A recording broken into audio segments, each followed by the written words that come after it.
আসসালামু আলাইকুম ওয়া রাহমাতুল্লাহ। প্রিয় শ্রোতা মণ্ডলী, প্রতিদিনের মতন আপনাদের জন্য ওয়ার্ল্ড ইসলাম চ্যানেলের পক্ষ থেকে আজকে একটা গুরুত্বপূর্ণ ভিডিও নিয়ে আসলাম। আজকের এই ভিডিওর মূল পয়েন্ট হচ্ছে একজন ঈমানদার যুবক এবং আসহাবুল উকদুদের কাহিনী। প্রিয় শ্রোতা মণ্ডলী, শুরু করা যাক আজকের এই গুরুত্বপূর্ণ ইন্টারেস্টিং ভিডিও। বহুকাল পূর্বে একজন রাজা ছিলেন। সেই রাজাই ছিল একজন জাদুঘর। ওই জাদুঘর বৃদ্ধ হলে একদিন সে রাজাকে বলল, আমি তো বৃদ্ধ হয়ে গেছি, সুতরাং আমার নিকট একটি ছেলে পাঠান যাকে আমি জাদুবিদ্যা শিক্ষা দিব। বাদশাহ তার নিকট একটি বালককে পাঠিয়ে দিলেন।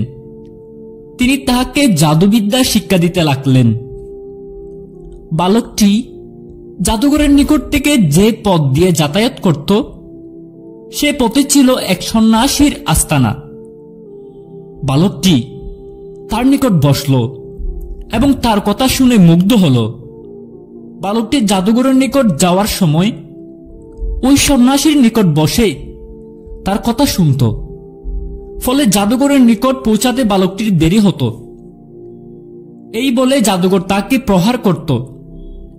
বালকটি সন্ন্যাসীর নিকট এই কথা জানালে তিনি বালককে শিখিয়ে দেন যে, তুমি যদি জাদুঘরকে ভয় করো তাহলে বলবে বাড়ির লোকজন আমাকে পাঠাতে বিলম্ব করছে, এবং বাড়ির লোকজনকে ভয় পেলে বলবে জাদুঘরই আমাকে ছুটি দিতে বিলম্ব করেছে। বালকটি এভাবে যাতায়াত করতে থাকে।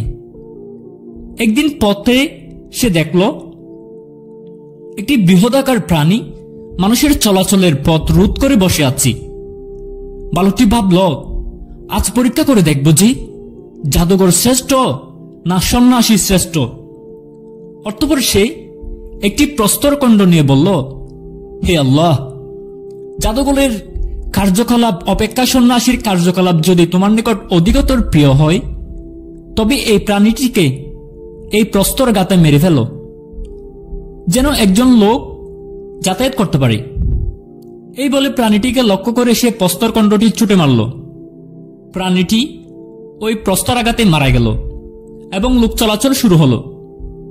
এরপর বালকটি সন্ন্যাসীর নিকট গিয়ে তাকে ঘটনাটি জানালেই তিনি তাকে বললেন, হে বৎস, তুমি এখনোই আমার চেয়ে শ্রেষ্ঠ হয়ে উঠেছ।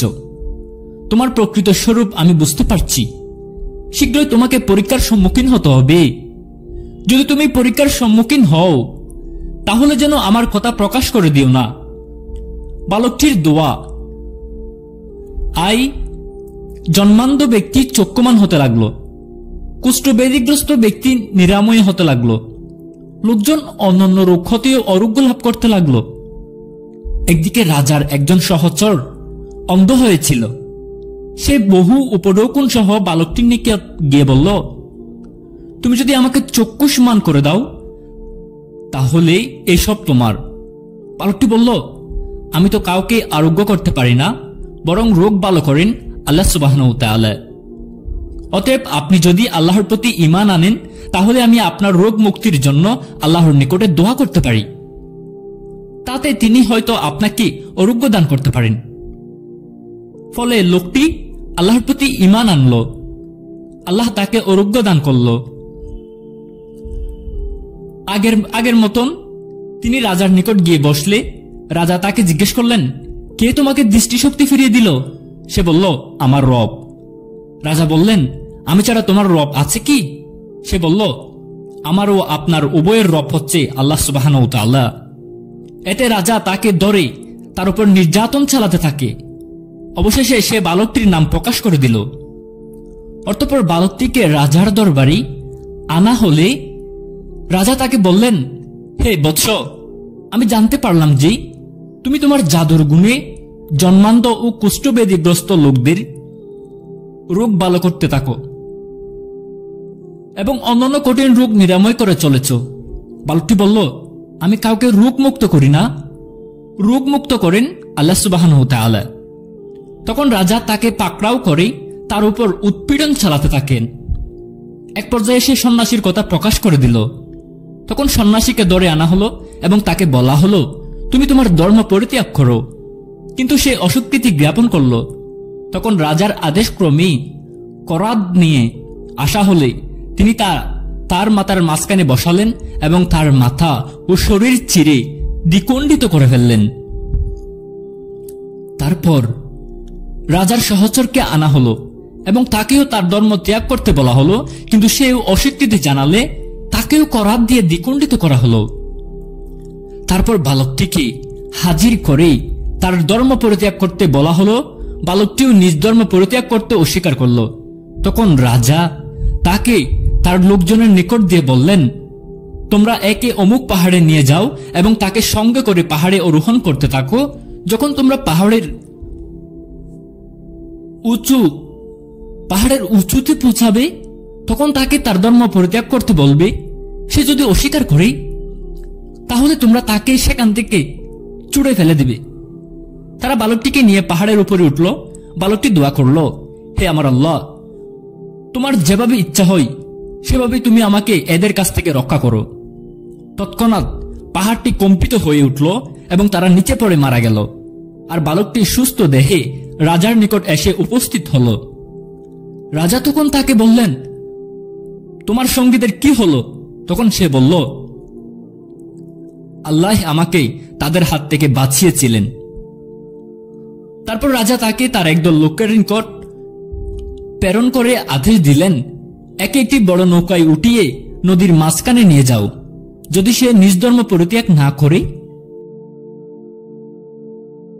তাহলে তাকে নদীতে ফেলে দাও।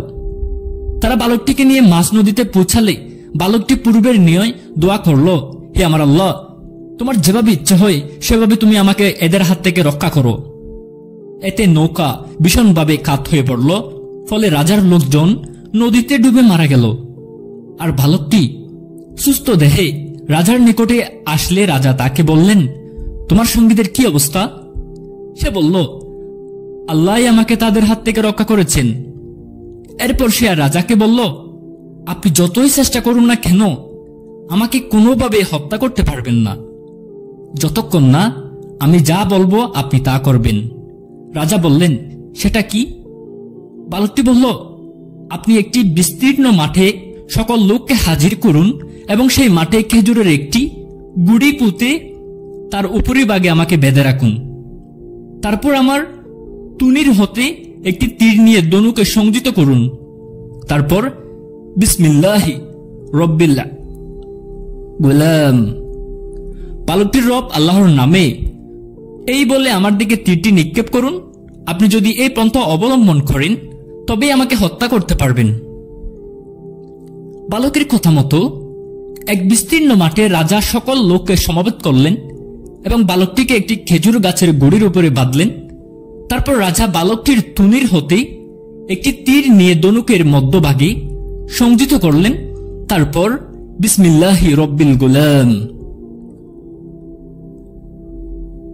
এটা বলে বালকটির দিকে তীর নিক্ষেপ করলেন। তীরটি বালকের চোখ ও কানের মধ্যভাগে বিদ্ধ হল। বালকটি এক হাতে তীর বিদ্ধ স্থানটি চেপে ধরল, অতঃপর সে মারা গেল। এই দৃশ্য দেখে উপস্থিত জনগণ বলে উঠল, আমরা বালকটির রবের প্রতি ঈমান আনলাম, আমরা বালকটির রবের প্রতি ঈমান আনলাম, আমরা বালকটির রবের প্রতি ঈমান আনলাম। তারপর রাজার লোকজন তার নিকট গিয়ে বলল, আপনি যা আশঙ্কা করেছিলেন তাই শেষ পর্যন্ত ঘটে গেল। সব লোক বালকটির রবের প্রতি ঈমান আনল। তখন রাজা রাস্তাগুলির চৌমাথায় প্রকাণ্ড গর্ত খনন করার নির্দেশ দিলেন। তার কথা মতো গর্ত খনন করে তাতে আগুন প্রজ্বলিত করা হলো। তারপর রাজা হুকুম দিলেন, যে ব্যক্তি বালকের ধর্ম পরিত্যাগ করবে না তাকে ওই আগুনের মধ্যে নিক্ষেপ করে পুড়িয়ে মারো, অথবা তাকে বলবে তুমি এই আগুনে ঝাঁপ দাও। রাজার লোকেরা তার হুকুম পালন করতে লাগল।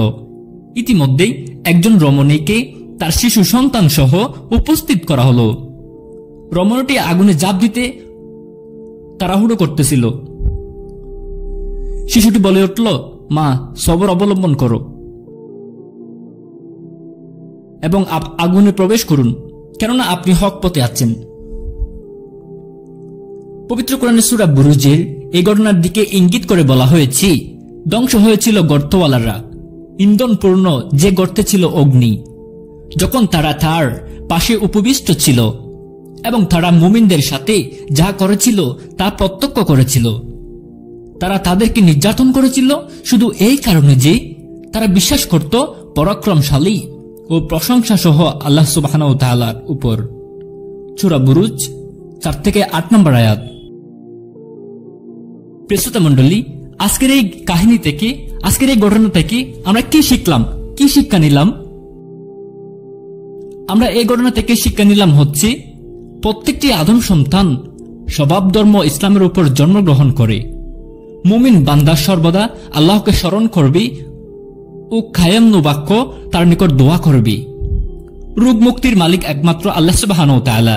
কোন ফির, ফকির, সাধু, সন্ন্যাসী, নেতা এরা কেউ নয়। আল্লাহর পথের নির্ভীক সৈনিকরা বাতিলের সামনে কখনো মাথা নত করে না। মুমিন দুনিয়াবী জীবনে পদে পদে পরীক্ষার সম্মুখীন হবে। এর মাধ্যমে আল্লাহ তার ঈমানের মজবুতি পরখ করেন। হকের বিজয় অবশ্যই হবে। শ্রোতা মণ্ডলী,